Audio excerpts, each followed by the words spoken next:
Hi, it's me again with Corel Draw Tips and Tricks, and I have no clue if I'm any help to this person. They sent me an email and kind of described what they wanted to do, like a, a sword through a heart, where you could kind of tell that it was going, you know, I don't know how you describe this, like a flap in it. And I did it, and I think it looks pretty good if you were going to print it. And so the way I did it, just take a heart shape under your common shapes or basic shapes, and then don't fill it in yet. And then take your rectangle tool and make a rectangle, and then let's angle the rectangle and put it about right in there. And they'll take your smart fill tool, one red, and fill that in, and now you've got a blank spot. Now you can take that, and actually you could fill it in.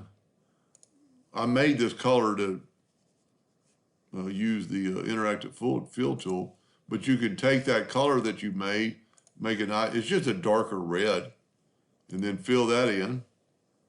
And you could play around with it quite a bit with the interactive fill tool, and maybe try to shade it up at some point, or darken it up or lighten it up. And that's why I had this sample right here, because I could, let me move it over closer to my new model.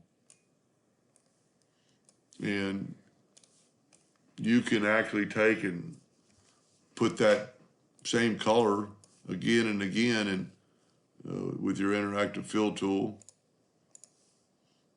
And you can, move it here, and you could double click a spot and go here and get your eyedropper tool, put it in there again, and then you could play around with the colors, and maybe even have it go back to the red, the original red, on both these colors.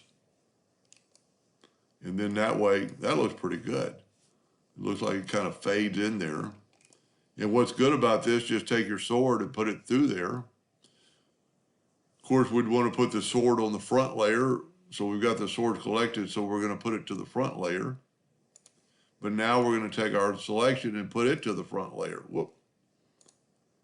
Take our selected little piece and go to Object and move it to the front.